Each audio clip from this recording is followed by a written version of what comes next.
we're sort of part artist, part engineer, part magician, and what we do every day is really important because a lot of people don't understand it. What is game design? Right? This is a really interesting question because a lot of people don't really understand it. I'd argue even a lot of executives in the industry don't really understand what a game designer does. I'm Troy Dunniway. I'm the department head at CG Spectrum and head of a game design program. I've been designing video games for over 30 years. I'm here today to teach you some valuable lessons.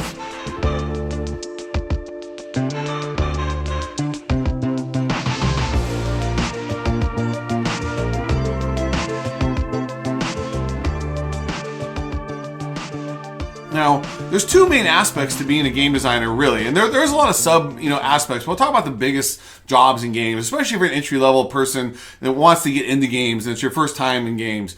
And those two are system design and doing level design. So the system design is that second-to-second gameplay. What am I doing? How do I jump? How do I run? How do I fight and punch and do all the fun stuff in the game? And how do I keep the player moving forward through that game every second, right? And the level design is the place that we're going to go do it. How do I build the worlds out? How do I make that world an interactive place? And that world uses those systems that I design. So you have to kind of know a little bit of both. And here at CG Spectrum, we teach you both.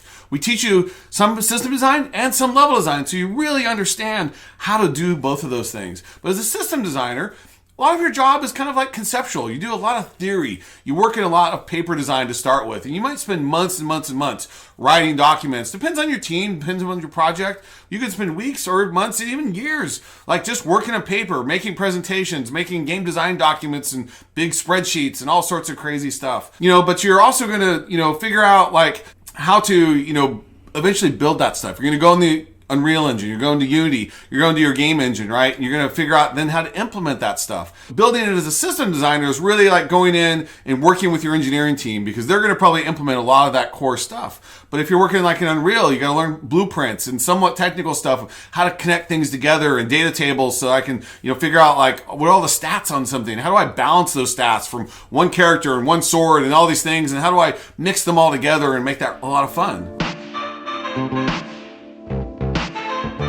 And then level design is kind of a little bit opposite of that. And you have to kind of take a bunch of these Lego pieces, hopefully, that your art team has built out all this stuff, and they're making sure that it's going to be, these things that I can go put in the level, or maybe I white box everything out so I can kind of get a rough approximation of what this level is going to be. Putting down all the NPCs and making quests and setting up different combat scenarios and figuring out puzzles and stories, figuring out the interface for the game, the UI, UX, the audio, and everything else. As a game designer, you're really empowered to find the fun in your project. You really have to figure out, like, what is it that's exciting about playing this game, right? It's all about fun, but fun's very ambiguous.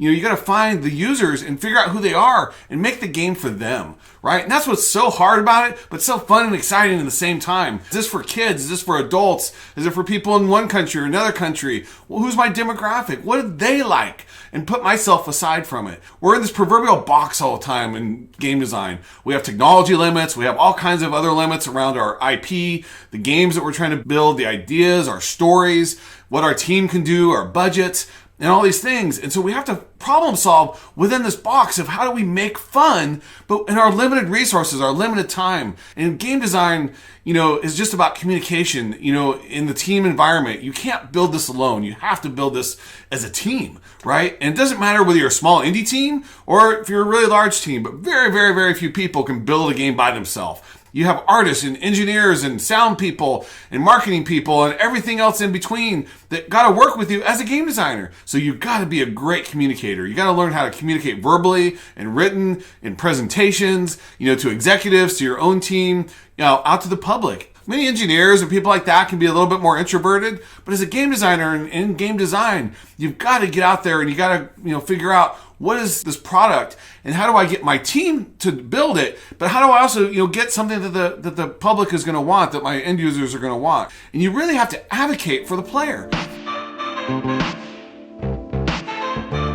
We can only design on paper so far. We can only build it so far before we really know what it is. And then we got to test it, and we test it some more, and we go out and we focus test it. We get people's opinions, and we're like, Nope, not it. Like, we start over, we iterate, we rough it out again, and it's kind of one of those things where you have to keep refining it over and over again, and you got to balance it out, right? And you keep doing that, and even if the game goes live, sometimes you keep balancing, you keep pushing, right? Because you got to make it great, and what I think is great doesn't necessarily mean what somebody else makes is great.